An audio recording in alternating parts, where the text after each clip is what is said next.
नमस्कार, स्वागत है आपका। आपके साथ में हूं अमित गर्ग शुक्ला। केंद्र की नरेंद्र मोदी सरकार वन नेशन वन इलेक्शन की दिशा में आगे बढ़ रही है। जी हां, यानी एक देश और एक चुनाव। इसे लेकर सरकार ने बड़ा फैसला लिया है। केंद्र ने इसके लिए कमेटी का गठन भी कर दिया है। कमेटी की अध्यक्षता देश के पूर्व राष्ट्रपति रामनाथ कोविंद करेंगे। यह समिति एक देश एक चुनाव के मुद्दे पर सभी पहलुओं से विचार करेगी, फिर रिपोर्ट पेश करेगी, जिसके आधार पर सरकार आगे फैसला ले सकती है। इस बीच बीजेपी अध्यक्ष जेपी नड्डा ने रामनाथ कोविंद से मुलाकात की है। बता दें कि एक देश एक चुनाव का मतलब होगा कि पूरे देश में लोकसभा चुनाव और राज्यों में विधानसभा चुनाव एक ही साथ कराए जाएंगे। गौरतलब है कि केंद्र सरकार ने संसद का विशेष सत्र भी बुलाया है। 18 से 22 सितंबर तक ये विशेष सत्र चलेगा। इस दौरान 5 बैठकें होंगी। संसद का विशेष सत्र बुलाए जाने के बाद ही एक देश एक चुनाव की चर्चा भी तेज हो गई है और आज इसके लिए कमेटी का गठन भी कर दिया गया। उस कमेटी का अध्यक्ष बनाया गया है पूर्व राष्ट्रपति रामनाथ कोविंद को और उन्हीं से मुलाकात करने के लिए बीजेपी के राष्ट्रीय अध्यक्ष जेपी नड्डा पहुंचे। काफी देर तक दोनों के बीच बातचीत भी हुई।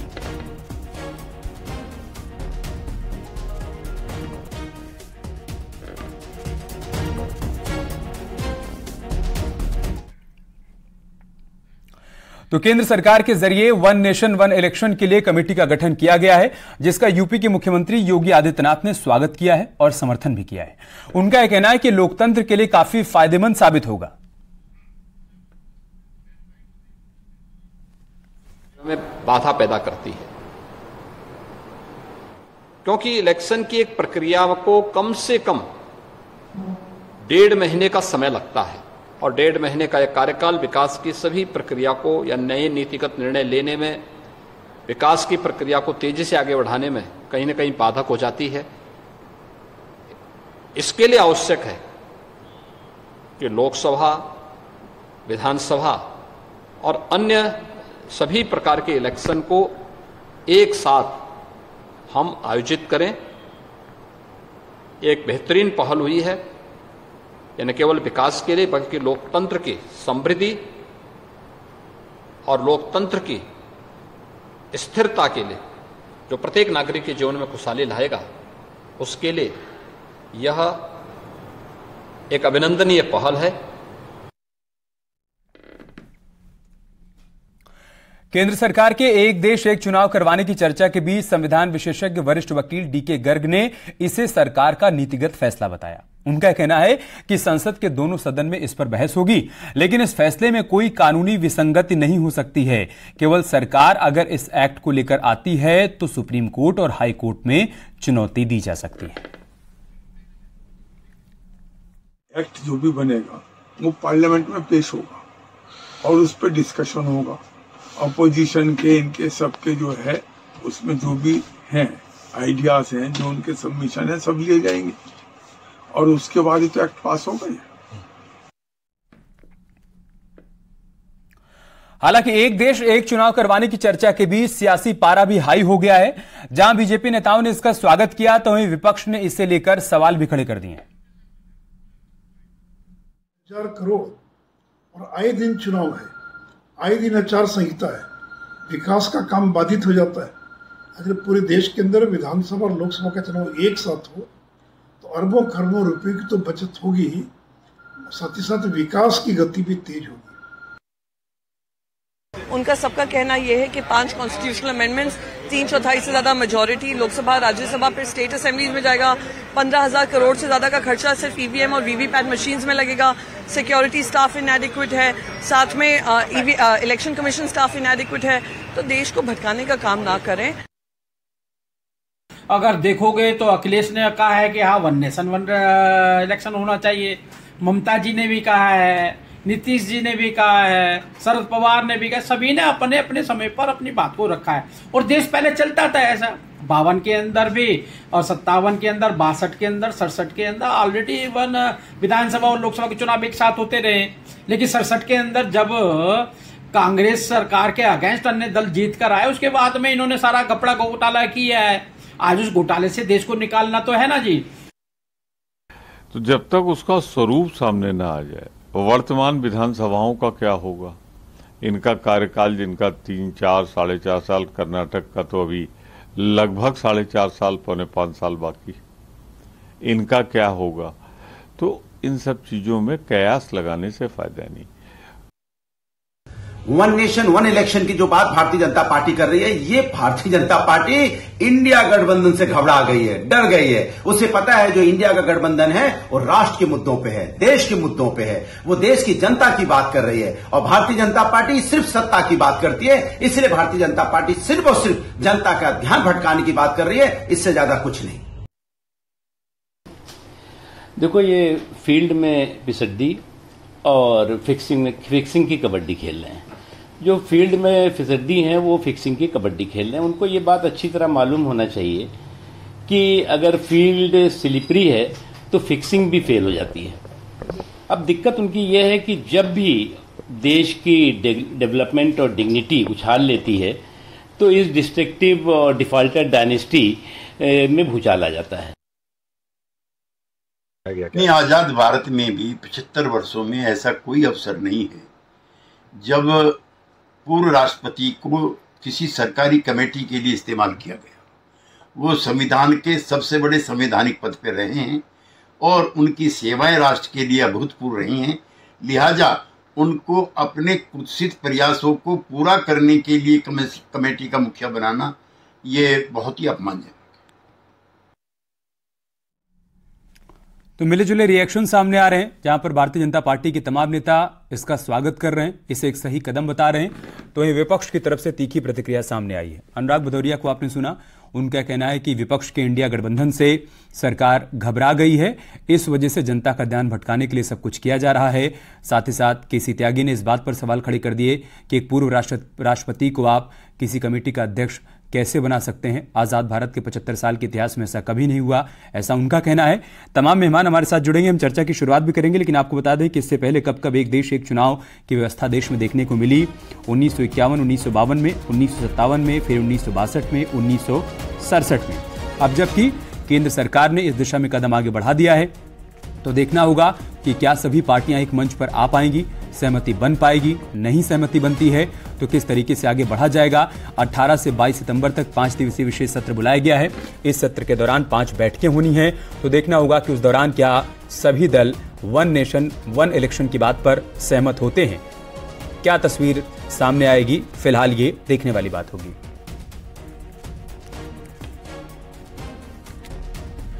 और हमारे साथ खास मेहमान भी जुड़ रहे हैं। राजेश चौधरी जी हमारे साथ जुड़ चुके हैं, आप भारतीय जनता पार्टी के प्रवक्ता हैं। अनुराग भदौरिया जी हमारे साथ जुड़ चुके हैं, आप प्रवक्ता हैं समाजवादी पार्टी के।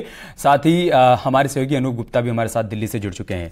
अनूप, कल जब ये खबर सामने आई कि सरकार ने संसद का विशेष सत्र बुलाया है, उसके बाद तमाम कयास लगाए जाने लगे। किसी ने कहा कि बहुत संभव है कि सरकार यूसीसी को लेकर कुछ कदम आगे बढ़ा दे, या फिर बहुत संभव है कि पुरानी बिल्डिंग से नई बिल्डिंग में संसद सत्र का आयोजन किया जाए, उसको लेकर ये विशेष सत्र बुलाया जा रहा है।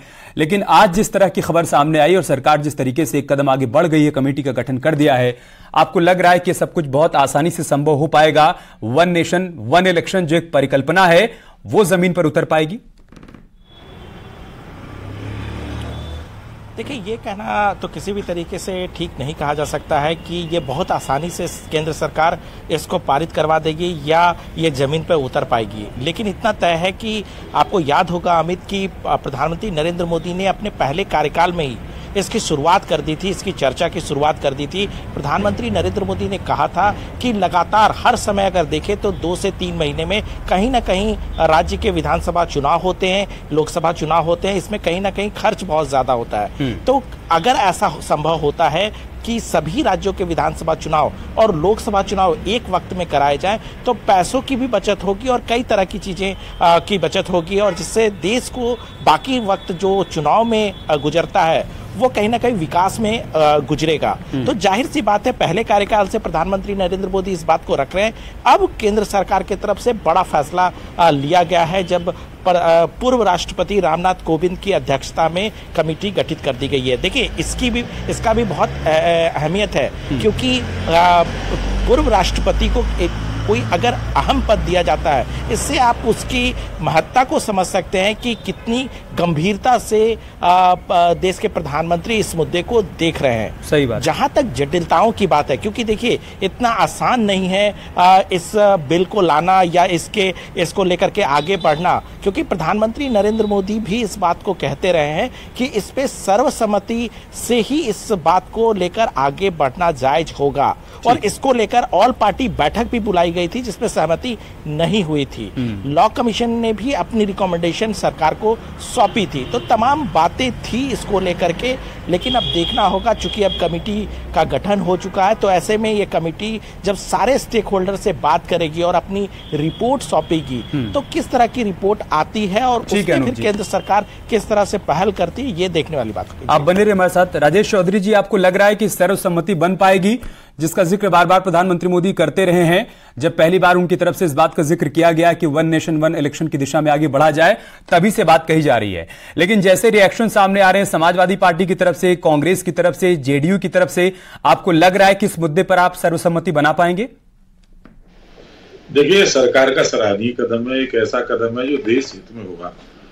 आज देश के अंदर आप देखते हैं कितना पैसा बार बार चुनाव होता है, उस पर खर्च होता है, पूरी मशीनरी लग जाती है, पूरा प्रशासन लग जाता है। समाज का एक बहुत बड़ा वर्ग अपनी पूरी एनर्जी चुनाव पर खर्च करता है। राजनीतिक दल तो लगते ही हैं, पॉलिटिकल पार्टी के कार्यकर्ता तो उस चुनाव में इन्वॉल्व होते ही हैं, पर आम आदमी का भी इतना बड़ा इन्वॉल्वमेंट होता है जिससे देश का विकास रुकता है। देश को जिस स्पीड से आगे बढ़ना चाहिए वो नहीं बढ़ पाता है। और समय समय पर सारे राजनीतिक दल, अनुराग भदौरिया जी बैठे हुए हैं, इनके नेताजी ने भी कभी न कभी इस बात को कहा है कि एक साथ देश के अंदर चुनाव होना चाहिए।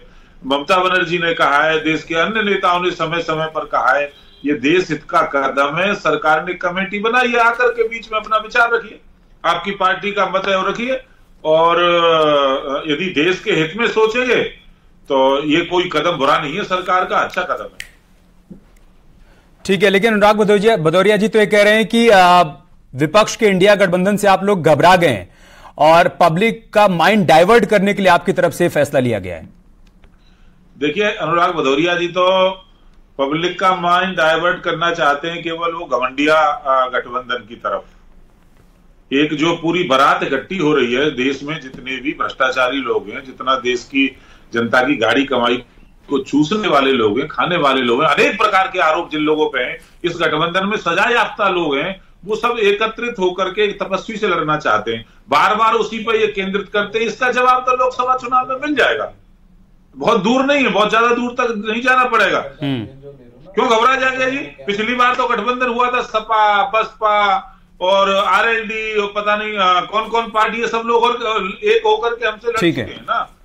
ठीक है भदौरिया जी, राजेश चौधरी जी का कहना है कि जब आपका गठबंधन बीएसपी से हुआ तब भी वो नहीं घबराए, जब महागठबंधन बना तब भी नहीं घबराए, तो इस बार आपके इंडिया गठबंधन से भी घबराने की कोई जरूरत नहीं है।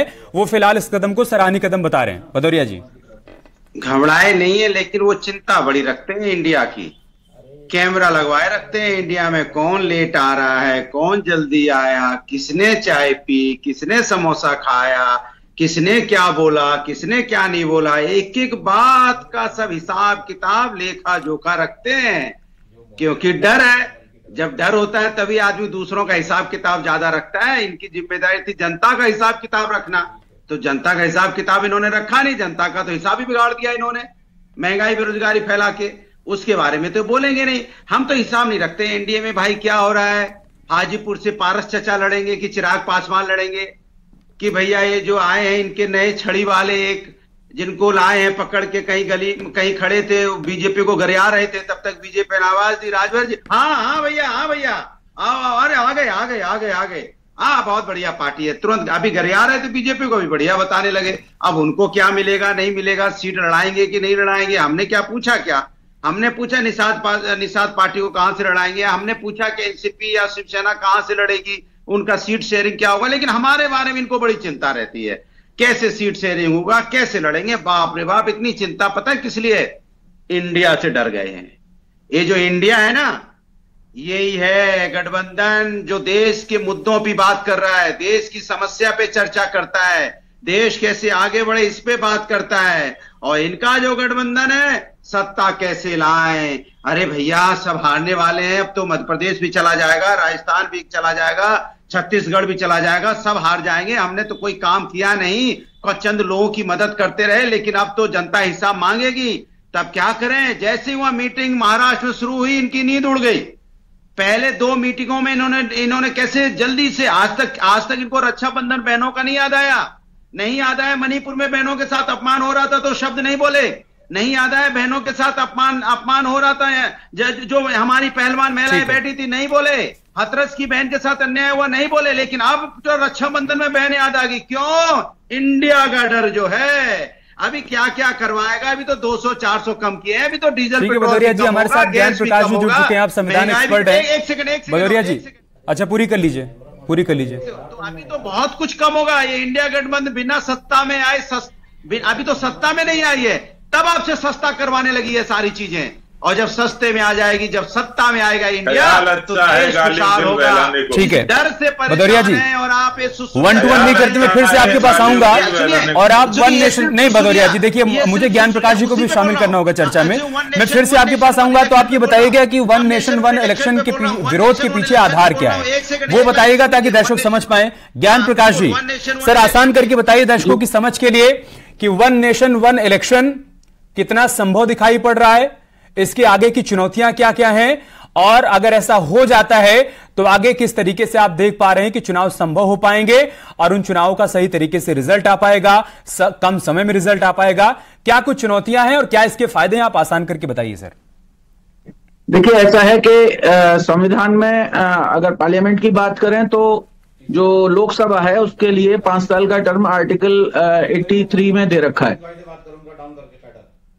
और उसमें जो है 5 साल का टर्म दे रखा है। लेकिन 1 नेशन 1 इलेक्शन का जो मुद्दा है वो बेसिकली एक जनहित में और एक एम्पावर्ड डेमोक्रेसी, एक शक्तिशाली प्रजातंत्र के जो है लिए ये बहुत जरूरी है, क्योंकि इलेक्शन हो ये तो प्रजातंत्र का मूलभूत विषय है ही, लेकिन वो इलेक्शन किसी फ्रीबीज से, किसी एक वोट पॉलिटिक्स से एक प्रभावित ना हो, उसके लिए भी सरकार कार्य करे, ये बहुत जरूरी है। अभी इस समय जो स्थिति है वो पूरे देश में एक अस्थिरता की स्थिति है। हर समय किसी ना किसी प्रदेश में इलेक्शन चलता रहता है, उसकी वजह से जो प्रदेश की सरकारें होती हैं वो अजीबोगरीब पॉलिसीज लाती हैं जिसका जनमानस के हित में नहीं होता, वो सिर्फ एक वोट पॉलिटिक्स होती है। वो चाहे फ्रीवीज के नाम पे पॉलिटिक्स हो, वो चाहे आपका ये जाति के नाम पे पॉलिटिक्स हो, धर्म के नाम पे पॉलिटिक्स हो, किसी भी नाम पे पॉलिटिक्स हो, लेकिन वो जो है एक इलेक्शन का ही मुद्दा रहता है। तो इसलिए संविधान में जो प्रावधान है वो 5 साल का है, तो 5 साल में सारे इलेक्शंस एक साथ करा लीजिएगा, उसमें दिक्कत क्या है? और संविधान इसमें आड़े नहीं आता। अब एक इसमें टेक्निकल विषय ये है कि अगर मान लीजिएगा किसी प्रदेश में इलेक्शन हो चुके और वहां पे 5 साल बाद इलेक्शन होने हैं, तो केंद्र सरकार को ये पावर है कि वो कॉन्स्टिट्यूशनल अमेंडमेंट ले आए और उसमें कुछ इस तरह की व्यवस्था करे कि सारे देश में एक साथ इलेक्शंस हों। इसका नतीजा एक ये निकलेगा कि जिस समय इलेक्शन 5 साल बाद होंगे, सबका रिपोर्ट कार्ड एक ही साथ आएगा, और पब्लिक जो है एक खास तौर से वोट करेगी कि किस तरह से देश को चलाना है। ठीक है, ऐसा कभी नहीं होता। थोड़ा सा कॉम्प्लिकेटेड हो रहा है सर। उत्तर प्रदेश के लोगों के लिए और कर्नाटक के लोगों के लिए थोड़ा आसान करके बताइए। जैसे उत्तर प्रदेश में अभी देखिए साल भर हुआ है सरकार के कार्यकाल को, और कर्नाटक में तो 6 महीने हुए हैं। वहां के लोग क्या ये माने कि वहां पर सरकार भंग हो जाएगी, वहां पर सिर्फ 6 महीने बाद उनको दोबारा से चुनाव में जाना पड़ेगा, सिर्फ 1 साल बाद यूपी के लोगों को दोबारा से चुनाव में जाना पड़ेगा, और साथ ही साथ एक डर जो लोगों के मन में है, और एक सवाल यह भी उठ रहा है कि केंद्र में जो भी सरकार होगी उसको फायदा मिलेगा, लहर जैसी कोई स्थिति होगी तो क्या समूचे चुनाव में उसको फायदा मिल जाएगा अलग अलग राज्यों में? ये एक डर, एक आशंका लोगों के मन में है। देखिए, जरूरी